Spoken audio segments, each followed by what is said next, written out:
नमस्कार मित्रांनो, माझं नाव डॉक्टर निवृत्ती पांचाळ.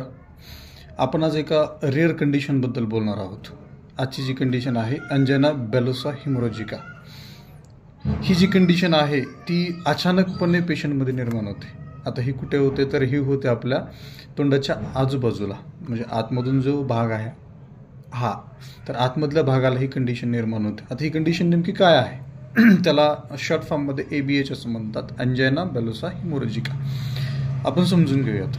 ही कंडिशन अचानकपणे उद्भवते, म्हणजे आपल्या आतमधील भाग जो आहे तोंडाचा त्यामध्ये एक छोटासा फोड, रक्ताचा फोड निर्माण होतो. तो अचानकपणे निर्माण होतो आणि त्यामुळे तो फोड असल्यामुळं बरेच पेशंट्स किंवा बरेच लोक त्यासाठी घाबरतात की हा अचानकपणे कसा निर्माण झाला. आता त्याची काही कारण आहेत.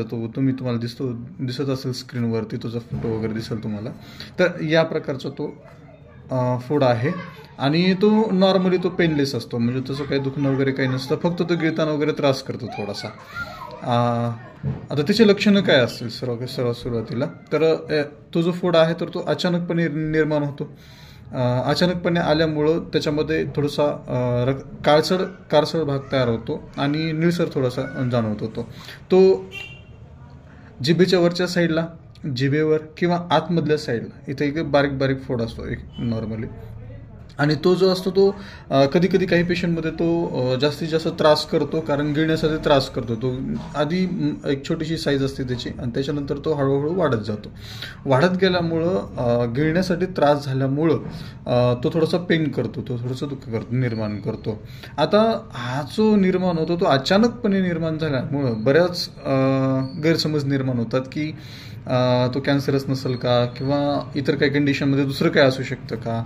तर नॉर्मल गोष्ट आहे ती, कारण आपल्या आतमधली तोंडामधली जी स्किन आहे, जी त्वचा आहे, तर ती खूप पातळ असते. नॉर्मल आपली ही जी स्किन बघितली तर ही खूप रफ आहे आणि ती टफ आहे. ज्यावेळेस इथं एखादी इंजुरी होती किंवा एखादा मार लागला जातो, मार लागल्यानंतर इथे जी स्किन आहे तर ती खूप जाड असल्यामुळं तिथं रक्त निर्माण होतं किंवा आपण पाहिलं असेल की एक मोठी अशी स्वेलिंग तयार होते, सूज निर्माण होते, ही स्किन जाड असल्यामुळे.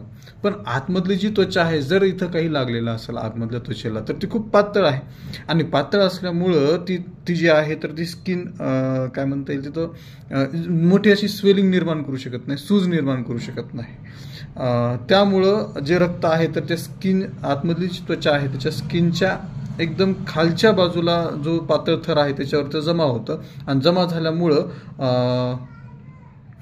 तो जो थर आहे तो खालच्या साईडला ढकलला जातो आणि तिथे एक मोठी स्वेलिंग तयार होते.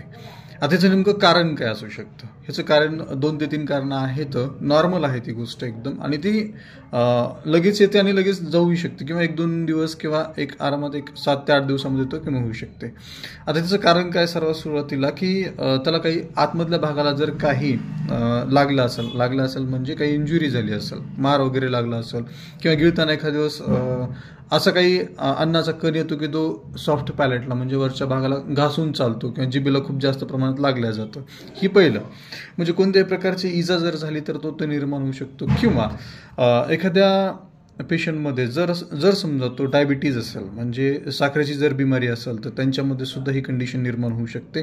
किंवा जर एखाद्या पेशंटमध्ये हायपरटेन्शनचा त्रास असेल, म्हणजे बीपीचा त्रास असेल, तर त्यांच्यामध्ये सुद्धा ही कंडिशन निर्माण होऊ शकते. किंवा एखाद्या दिवस असं होऊ शकतं की खूप जुनाट आजार आहे, घशाचा वगैरे खूप मोठा आजार आहे आणि त्याचं जर इन्फेक्शन वाढलं असेल तर त्या कंडिशनमध्ये सुद्धा असे ब्लिस्टर्स निर्माण होतात, असे स्वेलिंग तयार होऊ शकतात.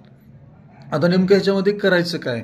सगळ्यात सुरुवातीला काहीही न भिवून जाता आपल्या सरळ जे जवळचा डॉक्टर वगैरे असतील, जवळचे जे क्लिनिक असतील त्यांच्याकडे आपल्याला दाखवायचं आहे आणि आपल्या मनातली शंका दूर करायची आहे. आता हा जो ब्लिस्टर आहे, ही जी स्वेलिंग आहे तर ती नैसर्गिकरित्या 2-3 दिवस 4-5 दिवस राहते आणि ऑटोमॅटिकली ती कमी होत जाते. काही कंडिशनमध्ये फक्त जर घशाच्या आतमध्ये जर आला असेल तो फोड, तर काही कंडिशनमध्ये फक्त श्वास घेण्यासाठी त्रास निर्माण करतं आणि ती एक इमर्जन्सी कंडिशन ठरू शकते. म्हणून भिवून न जाता आपल्या जवळच्या डॉक्टरांना तुम्ही दाखवू शकता.